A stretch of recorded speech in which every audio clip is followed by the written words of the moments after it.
Hello, this is Mrs. Collins, and today I want to tell you about your next photography assignment. This one is called multiple exposure photography, and your goal is going to be to create a series of this style of images. The word exposure photography has multiple meanings. There is a setting on your camera called exposure compensation.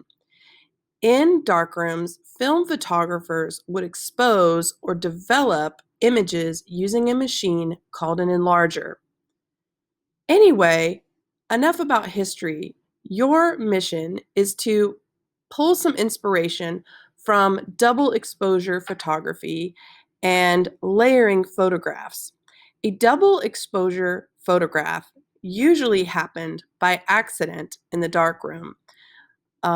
By the photographer not advancing the film properly or the camera misfeeding. But today, it's a trend in photography, in magazines, in advertising, on blogs. I want you to try out multiple exposure photography on purpose and use your superpowers in Photoshop to make it happen. This project is called multiple exposure photography because I want you to have the option to use more than just two images to create this look. I want you to use your DSLR camera and not your cell phone for this project. And you'll be using Photoshop and your knowledge of layers, blending modes, and channels to make this happen.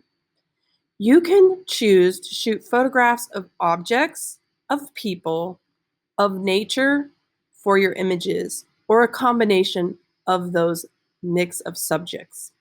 Mix it up with the photos you take.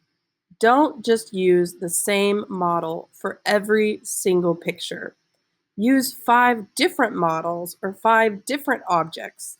This way, your images are unique and creative and don't get redundant. Take some new photos. Don't just use photos you already have saved from previous assignments. I want you to continue to build your camera skills when you're doing this project. If you are at school, you can use the photo studio and select your background and the style of light you use. If you're out in the world, you don't have that luxury, so this will involve more cropping out the background and layer masking in Photoshop. So grab your camera and get to work because the more photos you take for this project, the better you are going to get at photography and the more fun you're going to have with your images. For this look, you want to be fairly simple with your background. So if you're posing people or models or your family at home, use a blank wall or a outdoor space that doesn't have a lot of background distractions. You can also always crop out the background or cut it away. There are several ways to create this look in Photoshop using one photo or several photographs that are similar to each other. But I'm going to ask you to use multiple images on multiple layers that you change and edit to create this look. So here's a few hints for you. Blending modes will help you. The word transparency and opacity will be helpful to you in this project. Color channels are important. Layer adjustments, filters, and offset layers are all things that will help you create this look.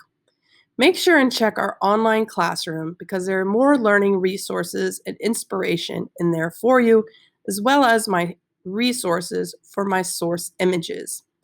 I also did this project and had a lot of fun with it, so check out my sample images as well.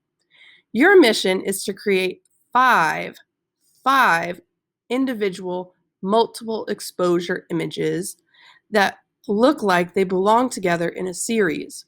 So when you're finished, please turn your 5 images into JPEGs and turn them in Echo. You can do this by simply sharing your Google Drive folder with me or attaching the images. If you have questions along the way, please let me know. I'm here to help you. And thanks for watching.